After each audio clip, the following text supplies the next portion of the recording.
24-year-old Yasser of Darfur, Sudan, came to Egypt 5 years ago to escape the region's conflict. Instead, he says he's been shot at, beaten and imprisoned. And his identity has to be concealed in fear of the consequences should Egyptian authorities identify him. These are the living conditions of many Sudanese refugees in Egypt. In this humble apartment, 14 people are huddled in 2 bedrooms with 1 bed. As we walked in, 3 of them were sleeping on the floor and they shied away from the camera.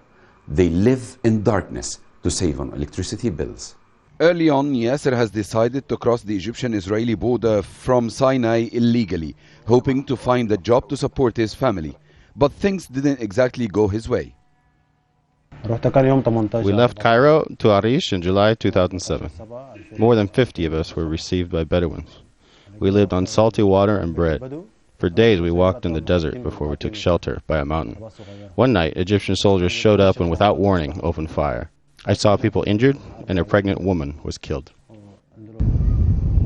It was one of the early incidents highlighting the Egyptian authorities' tough border policies aimed at African migrants. According to Human Rights Watch, since 2007, at least 33 African migrants were killed by Egyptian fire while trying to cross to Israel.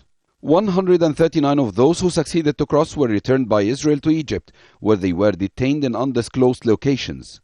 I spent almost a year in 5 detention centers, most of which weren't suitable for humans. We were abused and could barely breathe.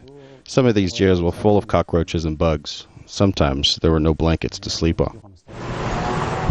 No Egyptian official was available for comment, but Cairo maintains that securing borders with Israel is strictly a matter of national security. Egypt has been under huge pressure from both Israel and the United States to secure the border and stem the flow of migrants, weapons and drug dealers. The United Nations Refugee Agency officials in Cairo say they understand Egypt's position, but they are concerned. Our stance is certainly that we would like to work with the authorities on whatever arrangements that they would like to make to perhaps capacity building of border guards or any other measures to make sure that these tragic shootings do not take place. But for Yasser and the 25,000 Sudanese asylum seekers and refugees living in Egypt, the suffering will go on. Neither can they go back home, nor can they lead a stable life here. el-Kahky, Al Jazeera, Egypt.